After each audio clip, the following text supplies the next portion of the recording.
इस चीज को अप्लाई करने के लिए मुझे क्या करना पड़ेगा, इस ट्राइंगल में यानी कि एबीसी ट्राइंगल में ये वाली साइड को एक्सटेंड करना पड़ेगा।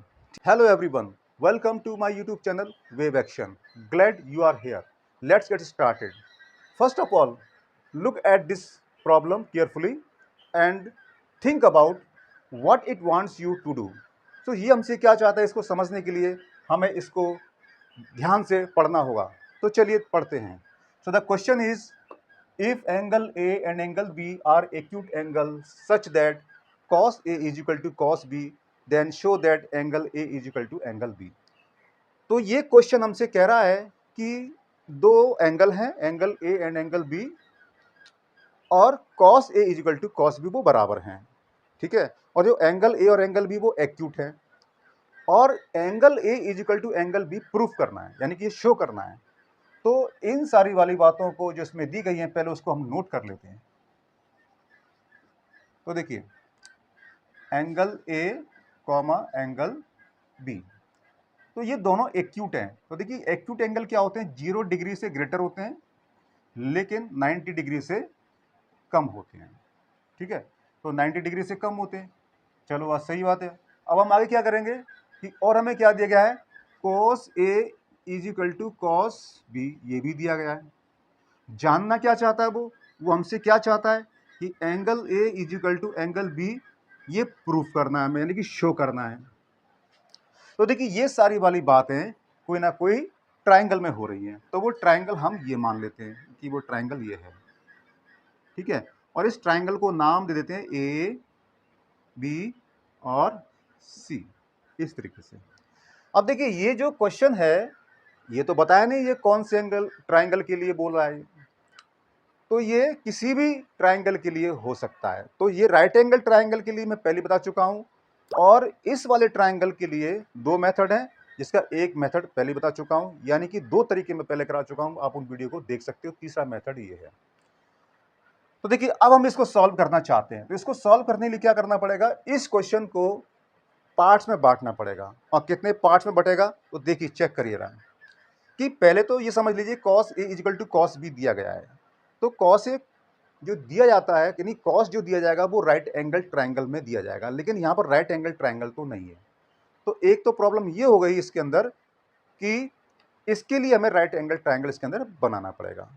जब वो राइट एंगल ट्राइंगल बन जाएगा तो फिर हम इसको रखेंगे, यानी cos A cos B को निकालेंगे, फिर उसको इक्वल करेंगे तो प्रोपोर्शन बन जाएगा। क्या वो प्रोपोर्शन इस ट्राइंगल में अप्लाई होगा कि नहीं होगा?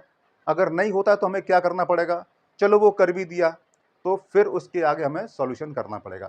तो इसके तीन पार्ट्स हो जाते हैं इस तरीके से, एक तो राइट एंगल ट्राइंगल बनाना, फिर प्रोपोर्शन को अप्लाई करना, फिर सॉल्यूशन करना, है ना।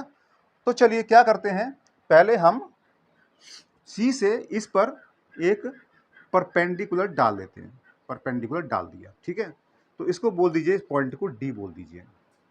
अब हमने यहीं से क्यों डाला है, क्योंकि देखो cos A cos B यहाँ से लगेगा, और cos A की जो साइड होती है वो ये होती है, ये होती है, तो इसको तो हम कुछ कर नहीं सकते, तो जो बचता है फिर वो ये बचता है, तो यहीं से डालेंगे इस वाली साइड पर, ठीक है।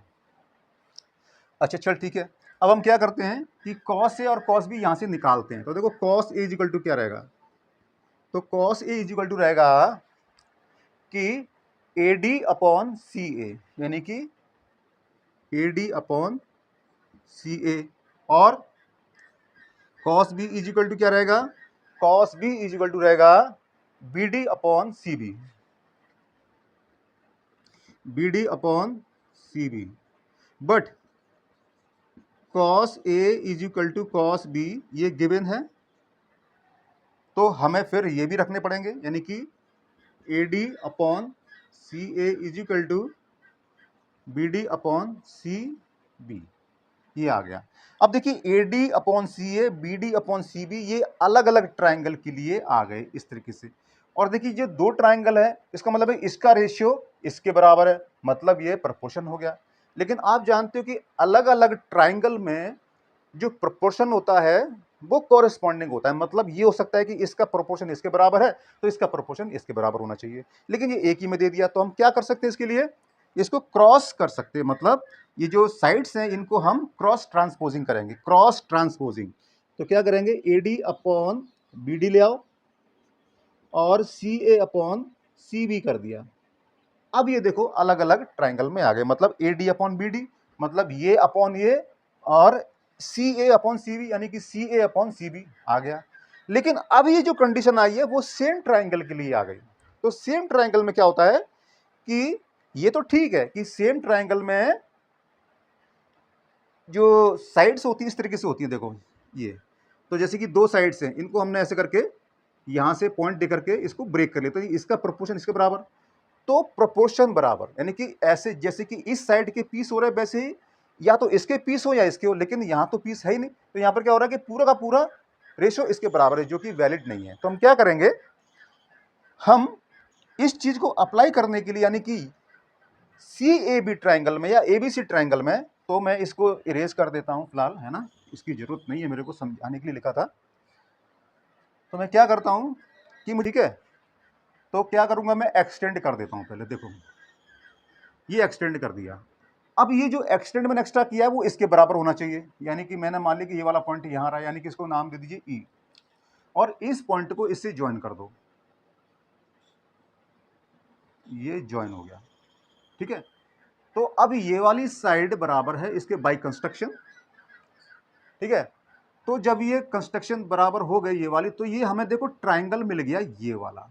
तो देखो अब लिखोगे in triangle A B E में, तो देखो अब ए बी ई ट्राइंगल, मतलब ये वाला ट्राइंगल में ये साइड इसके प्रोपोर्शन के बराबर होगी, और है यहां पर वही चीज अब निकल के आ गई, ठीक है।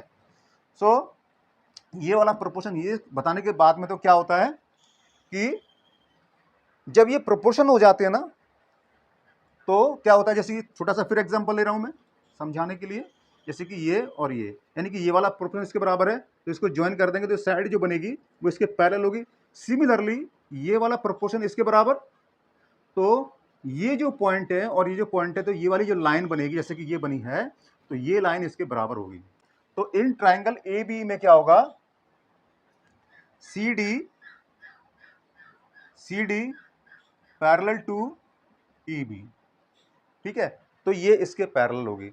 तो अब क्या होगा, देखो कि जब पैरेलल हो गई तो ये वाला एंगल इसके बराबर होगा, ये वाला एंगल इसके बराबर होगा, ठीक है। तो लिखोगे आप angle B E C is equal to angle D C A, ठीक है। क्यों है, corresponding angle,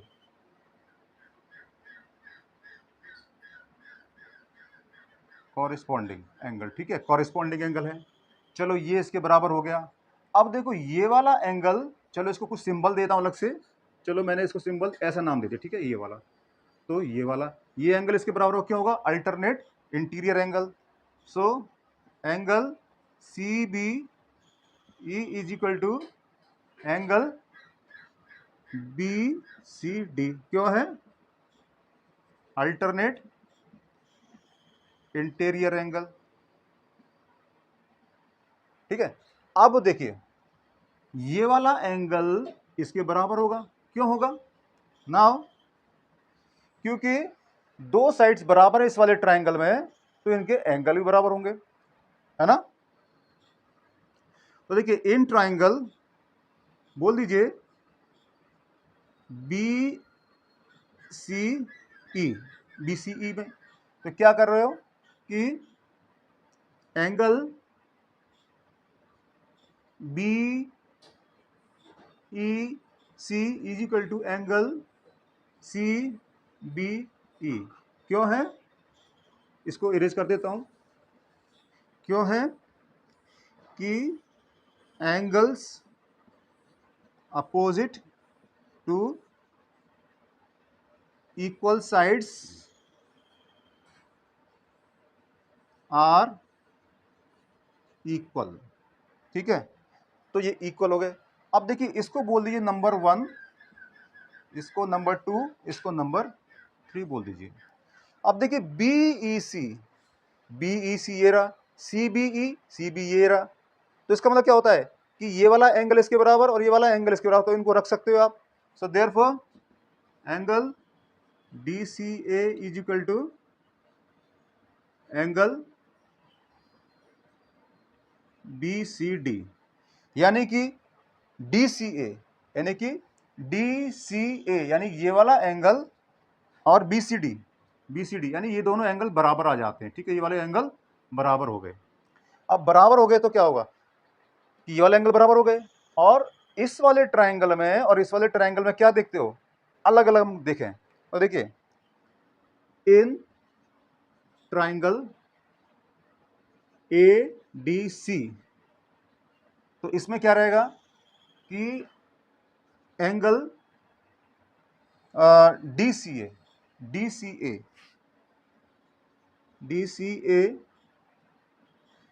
plus angle CAD plus ये वाला एंगल 90, और यहां लिख दो, एक और लिख दो, एंड ट्रायंगल BCD में। तो देखिए इक्वल, क्योंकि किसी भी ट्रायंगल के तीनों एंगल का सम 180 होता है, तो इस वाले ट्रायंगल का सम 180 बराबर इसके 180 होगा। तो इसको बोलोगे आप angle BCD plus angle DBC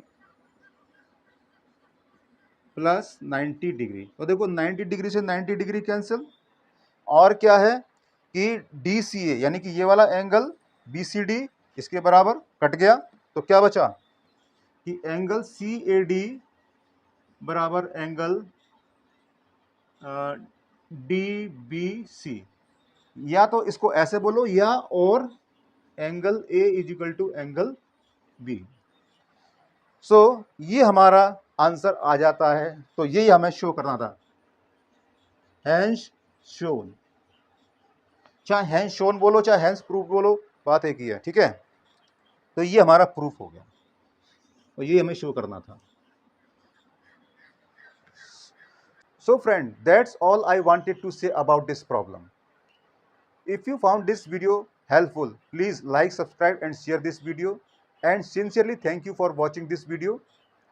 See you next time. Till then, goodbye and keep learning.